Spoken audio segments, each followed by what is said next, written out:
चलिए third question पे चलते हैं। बहुत ही इंपॉर्टेंट क्वेश्चन है, बोर्ड पॉइंट ऑफ व्यू के अकॉर्डिंग बहुत इंपॉर्टेंट क्वेश्चन है ये। चलिए देखते हैं क्वेश्चन में क्या बोला है। बोला है the angle of elevation of jet plane from a point A on the ground is 60 degree. After a flight of 30 seconds the angle of elevation changes to 30 degree if the jet plane is flying at the constant height of 3600√3 metres and find the speed of jet plane. Jet plane की speed बतानी है यहाँ पर। तो देखिए अगर कोई point है ए पॉइंट, लेट्स से ये पॉइंट है हमारे पास, इस पॉइंट से एंगल ऑफ एलिवेशन किसी पॉइंट का 60 डिग्री है, मतलब यहाँ से देखने पर किसी पॉइंट का, लेट्स से ये पी पॉइंट है, 60 डिग्री एंगल ऑफ एलिवेशन है, राइट। कांस्टेंट हाइट दे रखी है 3600√3 मीटर्स, राइट। अब क्या बोला है क्वेश्चन के अंदर, बोला है 60 डिग्री है किसी पॉइंट का angle of elevation after a flight of 30 second, 30 second के बाद, ठीक है, 30 सेकेंड के बाद। देखो हाइट तो इतनी है, इतनी हाइट पे उड़ रहा है एरोप्लेन, 30 सेकेंड के बाद हो सकता है इस कंडीशन में आया हो, इस कंडीशन पे आ जाएगा, तो कितने डिग्री का एंगल बनेगा? 30 डिग्री का angle of elevation changes to 30 degree 30 second के बाद। तो बताओ कि इसकी जो प्लेन है, यहाँ पर जो प्लेन है, प्लेन की स्पीड कितनी है ये पूछा है। अब यहाँ पर हाइट 3600√3 मीटर्स थी, तो यहाँ पर भी हाइट कितनी होगी? 3600√3 मीटर्स। तो लेट्स से इसको हमने ए नेम दिया था, इसे बी लेट कर लो, इसे सी और इसे डी लेट कर लो, राइट। तो पीबी क्या है? PB is height of aeroplane,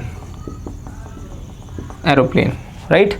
तो हमें क्या फाइंड आउट करना है? Speed. We are to find out what? Speed of the jet plane. तो सबसे पहले अगर हम इस वाले ट्राइंगल की बात करें, ट्राइंगल PAB की, तो इन ट्राइंगल PAB, अगर ट्राइंगल PAB की बात करूंगा तो 1060 लगाएंगे, 1060। तो क्या लगेगा? Perpendicular upon base. तो परपेंडिकुलर कितना है? PB upon AB। Let's say AB की जो लेंथ है वो x लेट कर लीजिए, राइट। तो कितना हो जाएगा? 1060 की वैल्यू होती है √3। PB कितना दे रखा है? 3600√3 और AB की लेंथ कितनी दे रखी है? x, right. तो अब यहाँ पे अगर मैं x की वैल्यू फाइंड आउट करता हूँ तो कितना आएगा? 3600√3 अपॉन √3 कैंसिल आउट हो जाएगा। तो x की वैल्यू आ जाएगी हमारे पास 3600 मीटर्स, राइट। जो AB डिस्टेंस कितनी आ गई मेरे पास? 3600 मीटर्स। नाउ अगर मैं 1030, अगर मैं इस वाले की बात करूं, इस वाले ट्राइंगल की बात करूं, DAC की बात करूं, तो इसमें मुझे क्या चाहिए होगा? परपेंडिकुलर तो है, बेस चाहिए होगा साथ में। तो बेस इतना तो है मेरे पास, बचा हुआ कैसे निकालेंगे? अब यहाँ पर आप देख सकते हो कि यहाँ से यहाँ तक 30 सेकेंड का समय लगता है किसी भी एरोप्लेन को इस पॉइंट से इस पॉइंट तक आने में, 30 सेकेंड। तो आपको पता है speed is equal to distance upon time, right. तो लेट कर लो कि v स्पीड से चल रहा है, तो सबसे पहले हमें क्या लेट करना था? लेट कर लेते हैं यहाँ पे, let the speed of jet v, कुछ भी लेट कर लो, v लेट कर लो, ठीक है, v। तो स्पीड अगर मेरे पास v है, टाइम मेरे पास 30 सेकेंड है, तो डिस्टेंस कितना हो जाएगा? 30v, right. तो मतलब यहाँ से यहाँ तक की डिस्टेंस कितनी हो जाएगी? 30v, right. डिस्टेंस हो जाएगी 30v। तो अब मुझे क्या चाहिए? पूरी डिस्टेंस चाहिए। तो कितना आएगा? इन ट्राइंगल DAC की बात करेंगे, अब ट्राइंगल DAC की बात करेंगे तो 10 लगेगा, 1030 परपेंडिकुलर अपॉन बेस, तो मतलब 3600√3 अपॉन AC। AC कितना है? x प्लस 30v, पूरा डिस्टेंस हो जाएगा x प्लस 30v, राइट। 1030 की value 1/√3, 3600√3 upon x plus 30v। ये क्रॉस मल्टीप्लाई हो जाएगा, ये यहाँ जाएगा x प्लस 30v और √3 का मल्टीप्लाई हो जाएगा, तो 3600 √3 का √3 से होगा, ये 3 हो जाएगा, राइट। x की वैल्यू हमारे पास है, गिवन है, x की वैल्यू अभी फाइंड आउट करिए 3600 मीटर्स, तो हम पुट कर देंगे यहाँ पे, राइट। तो 3600 प्लस 30v इक्वल टू 3600 और मल्टीप्लाई कर दो 3 का, तो 3 6 जा कितना हो जाएगा, 3 3 जा 9 और 1 10, ठीक है। ये हो जाएगा 30b इक्वल टू 10,800, ये आप मिटा दो, ये तो नॉर्मली समझाने के लिए मैंने आपको डिस्टेंस कैसे फाइंड आउट करना है और डिस्टेंस बताया था, राइट। तो कितना हो जाएगा यहाँ पर, माइनस में हो जाएगा ना 3600, तो कितना हो जाएगा 10,800 में से अगर हमारा 3600 हम माइनस करेंगे कितना बचेगा, 0 0 2, यहाँ पर कितना हो जाएगा 10 में से 7200, मतलब 7200 बचेगा, राइट। तो 30v इक्वल 7200, तो v इक्वल कितना हो जाएगा 7200 बटे 30, 0 से 0 कैंसिल हो जाएगा, तो v की वैल्यू कितनी आ जाएगी, 3 से काटो, 3 2 जा 6, 3 4 जा 12, राइट,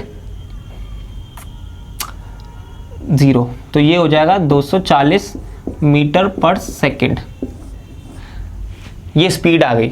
हेंस अगर क्वेश्चन में पूछा है, ऐसा कुछ बोला नहीं है कि किलोमीटर पर आवर में निकालो, पर नॉर्मली जो एक नोन है, जैसे जेट प्लेन है तो वो किलोमीटर पर आवर में ही स्पीड आती है उसकी, राइट। तो मीटर पर सेकंड में भी बता सकते हैं, बट नॉर्मली अगर चेंज करने के लिए बोल भी दे, जैसे एग्जाम है कि किलोमीटर पर आवर में आपको चेंज करना है, तो कैसे करेंगे, राइट। अगर देखिए 240 मीटर पर सेकंड हमारा आंसर आ गया। अगर आपको क्वेश्चन में पर्टिकुलरली ये बोलता है कि किलोमीटर पर आवर में आपको चेंज करना है, तो आप चेंज भी कर सकते हैं। आपको पता है कि 1 kilometre equals what 1000 metre, right. अगर और 1 आर इक्वल टू 3600 सेकेंड्स, ये आप याद भी कर सकते हो। तो नॉर्मली 1 किलोमीटर में 1000 मीटर होते हैं और 1 घंटे के अंदर 3600 सेकेंड होते हैं, राइट। तो हम कैसे पुट करेंगे, देखिए v हमारा आया है 240 मीटर पर सेकेंड, राइट। तो 240 मीटर, अगर हमें मीटर से किलोमीटर में चेंज करना है तो 1 मीटर इक्वल टू 1/1000, तो क्या हो जाएगा 1 metre equal to 1/1000 kilometre, right. तो यहाँ पर हम चेंज करेंगे 1/1000, राइट। अगर यहाँ पर डिवाइड में पर सेकेंड, तो डिवाइड में अगर हमारे पास 3600 रहेगा सेकेंड, 3600 सेकेंड, तो ये जो है थर्ड क्वांटिटी ऊपर जाएगी, तो ये होगा 240 अपॉन मल्टीप्लाई 3600 अपॉन 1000, 0 से 0 कैंसिल, 0 से 0 कैंसिल, 0 से 0 कैंसिल। अब बचा आपका 24 इंटू 36। अगर नॉर्मली इनका मल्टीप्लाई कर देंगे तो हमारे पास जो है किलोमीटर पर आवर में स्पीड आ जाएगी, राइट। तो मल्टीप्लाई करते हैं 24 और 36 का, 6 4 जा 24, 3 4 जा 12, ये हो गया 864 किलोमीटर पर आवर। नॉर्मली जो है यहाँ तक आप आंसर को छोड़ सकते हैं, 240 मीटर प्रति सेकंड, यहाँ तक आंसर को छोड़ सकते हैं। अगर आपको क्वेश्चन के अंदर पर्टिकुलरली ये बोला है कि आप किलोमीटर आवर में स्पीड को निकालो, तब आप फाइंड आउट कर सकते हो। नॉर्मली यहाँ तक भी आंसर ठीक है, यहाँ तक करोगे तो वेल एंड गुड है, राइट। तो फोर्थ क्वेश्चन पे चलते हैं, चलिए फोर्थ क्वेश्चन पे आते हैं। बहुत ही इंपॉर्टेंट क्वेश्चन है ये भी। देखिए, the angle of elevation of the top of the tower from 2 points at distances a and b meters from the base and in the same straight line with it are complementary, proves that the height of the tower is √ab meters, right। तो कैसे करेंगे, सबसे पहले मैं आपको बताऊं, सबसे पहले एक हमारे पास क्या गिवन है, एक टावर है और बोला है कि 2 पॉइंट से उनकी डिस्टेंसेस, एक a है और एक b मीटर है, राइट। तो सबसे पहले मैंने ये ले लिया, कोई एक पॉइंट ये है, ठीक है, और कोई पॉइंट एक ये b है, मतलब एक पॉइंट a है, एक पॉइंट है कोई, ये कोई दूसरा पॉइंट है। तो बेस से एक पॉइंट की डिस्टेंस दे रखी है a और बेस से दूसरे पॉइंट की डिस्टेंस दे रखी है b, ये गिवन है।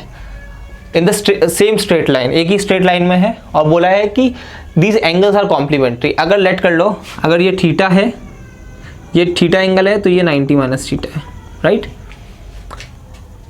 Proof that the height of the tower is root AB, मतलब हमें प्रूफ करना है, लेट्स से ये A, ये B और ये C और ये D पॉइंट, राइट। तो let's say AB is the height of tower, AB is height of tower, tower की हाइट है AB, तो AB इज रूट AB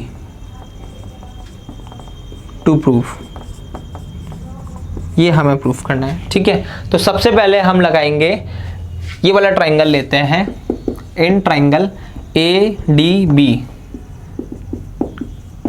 तो 10 कॉम्प्लीमेंट्री एंगल है, 90 minus theta equal to AB upon A, AB upon A, right. ये equation first हो गई, ठीक है। अब यहां पर बात करें, ये एंगल लें, तो 10 इन ट्राइंगल ACB,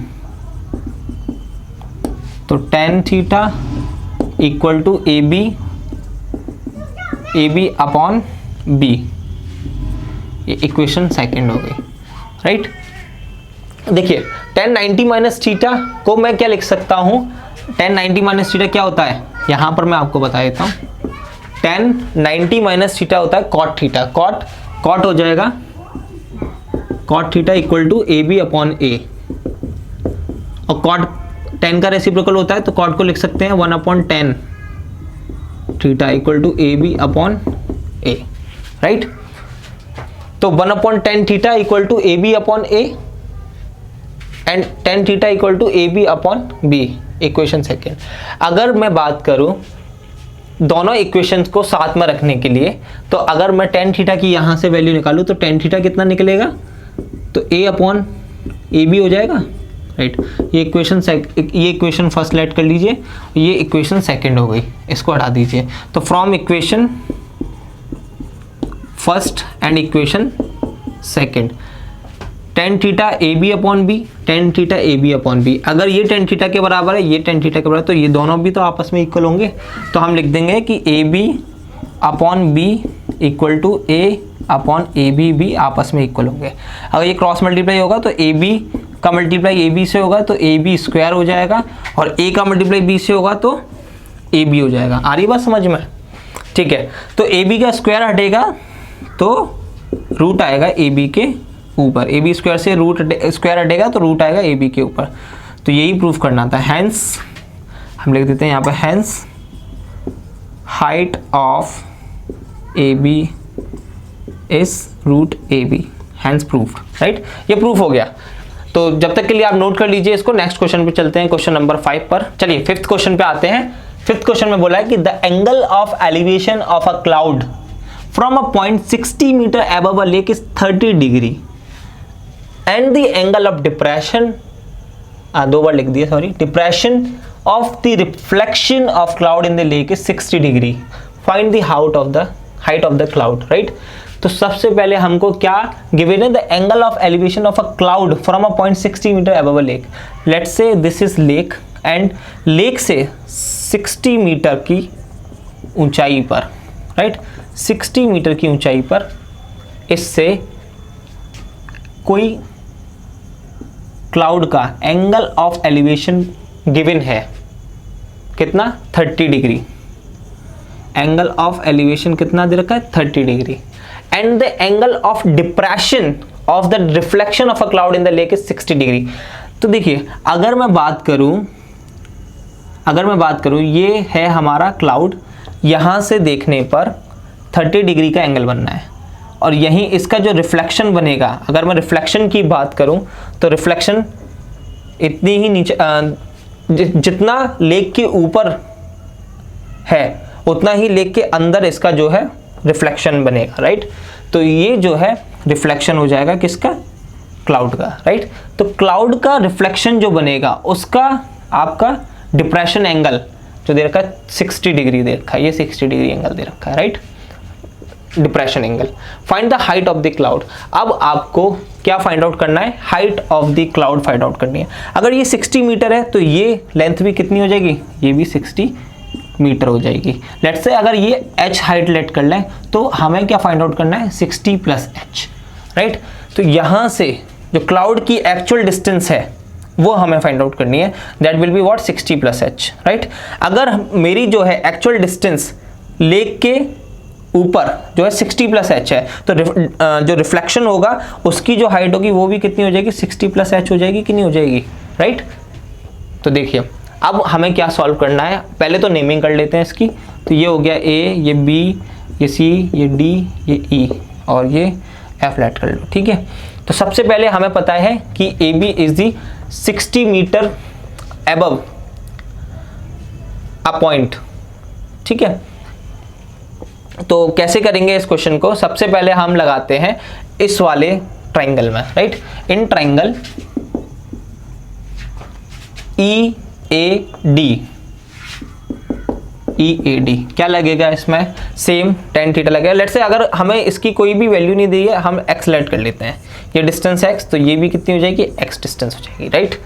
तो इन ट्राइंगल EAD की बात करें तो कितना हो जाएगा, tan 30, राइट। tan 30 क्या होगा, परपेंडिकुलर अपॉन बेस, मतलब h अपॉन x। तो tan 30 की वैल्यू कितनी होगी, 1/√3 h अपॉन x। तो h की वैल्यू कितनी हो जाएगी, सॉरी x की वैल्यू निकाल लेते हैं, h√3। ये इक्वेशन फर्स्ट हो गई, राइट। किसी की भी वैल्यू निकाल सकते हो, but it is quite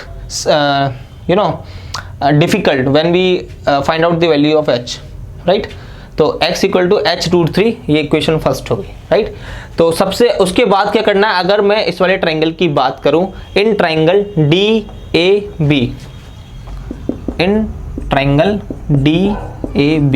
triangle DAB की बात करूं तो tan 60 क्या लग रहा है, tan 60।